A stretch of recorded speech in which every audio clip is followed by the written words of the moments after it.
His shirt's almost off. His shirt's gotta go. Okay.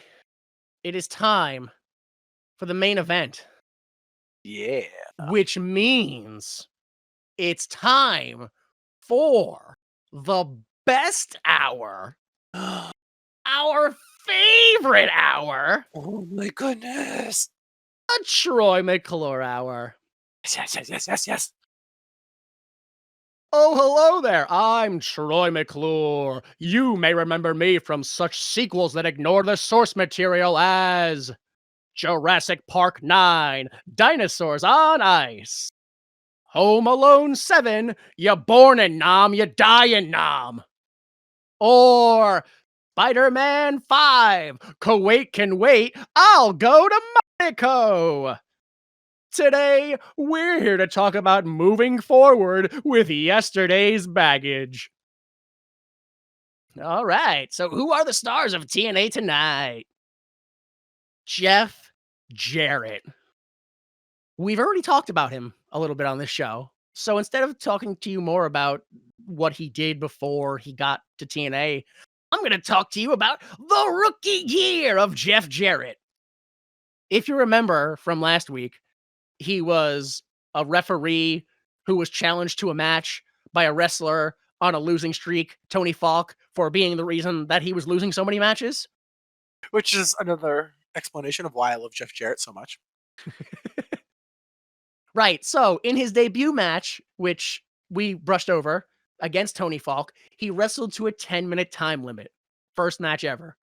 Second match ever, I showed you in the video where he had a rematch 4 days later against Tony Falk, where Tony Falk did a middle rope stomp to Jeff Jarrett, threw him out of the ring, and then hot dogged for 15 seconds.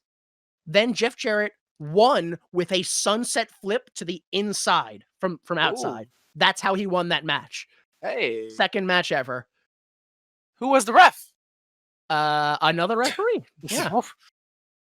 Next, we have 6 days after that in a tag match against, think about this now, this is 1986. So think about this now. He had a tag match against Abdul Gaddafi. And who do you think his tag partner was? Against him, I don't know. Abdul, some other weird name man. Yeah? Yeah. Yeah? That's what I assume. You're right. It's Pat Rose. Oh, that's not very strange at all. Abdul Gaddafi and Pat Rose fought Jeff Jarrett and his partner, Joe LeDuc. And towards the end of the match, Jeff Jarrett finally got the tag into Joe LeDuc, and then Tony Falk ran away from commentary and beat Jeff Jarrett down on the apron. And then in his third week in the wrestling business, Jeff Jarrett finally beat the Patriot clean in 2 minutes and 36 seconds. The Patriot? Well, it's a Patriot. Oh. But it's definitely, but he calls himself the Patriot, so. And that is the first 3 weeks of rookie Jeff Jarrett. Next, K Crush. Also Ron Killings, also K Quick, you know my many names. People over there, what's up? What's up? Having a chance to join wrestling in 1995, Killings instead focused on his music career, which led to him asking for a chance at wrestling again 2 years later. Beginning as a manager in Pro Wrestling Federation, where he trained to wrestle, he debuted for the NWA Wildside in 1999 as K Crush and was quickly given their television title. He joined the WWF the same year, debuting a year and a half later, so that's 2000, as K Quick, forming the tag team with Road Dogg and performing their rap duet, Getting Rowdy. Gonna move some things. Before each match. They failed to achieve the tag titles at Armageddon 2000, and Road Dogg was released in 2001. K Crush gained the hardcore title twice before being released in late 2001, early 2002, which leads us to NWA TNA. And to make things even more confusing, K Crush, K Quick, Ron Killings also recently, like 5-ish days ago, debuted for XPW under the name K Malik Shabazz. Malik Shabazz. Wow. Still with the K. Why do you need the K there? I don't know. I mean, Malik Shabazz is, that's Malcolm X's name, but Yeah. I guess the K maybe is like his version of X or something. I don't know. Who could be? Next is Brian Christopher. Started his career in 1988 in, you guessed it, the USWA, where his father, Jerry Lawler, was the main draw. He started off as one half of the masked tag team, The Twilight Zone, with Tony Williams, under the names Nebula, that was his, and Quasar was Tony Williams. After being unmasked, he changed his name to Too Sexy Brian Christopher and tagged around with various people. In 1997, he joined the WWF as Brian Too Sexy Christopher and formed Too Much with Scott Too Hot Taylor. After a brief hiatus, they changed their names to Grandmaster Sexay and Scotty Too Hottie, called themselves Too Cool. They won the world tag titles, and he was released in 2001 after illegally conveying drugs to Canada. Is there a legal way to do it?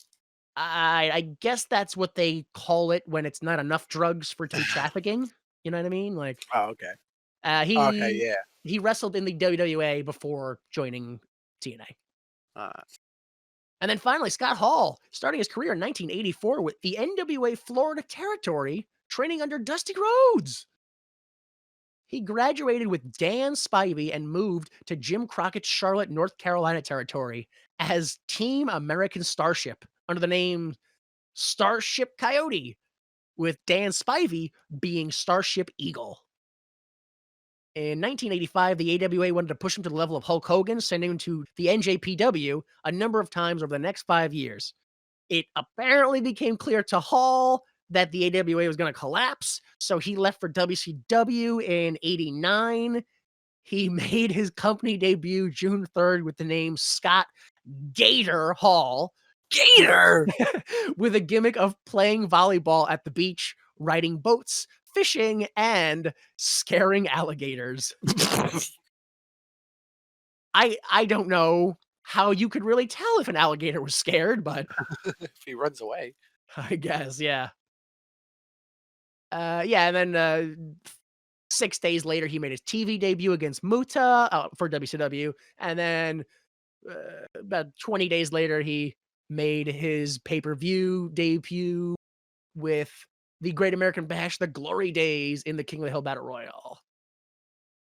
You can see the full cast and crew at imdb.com. So segment 17, the main event. Here we go.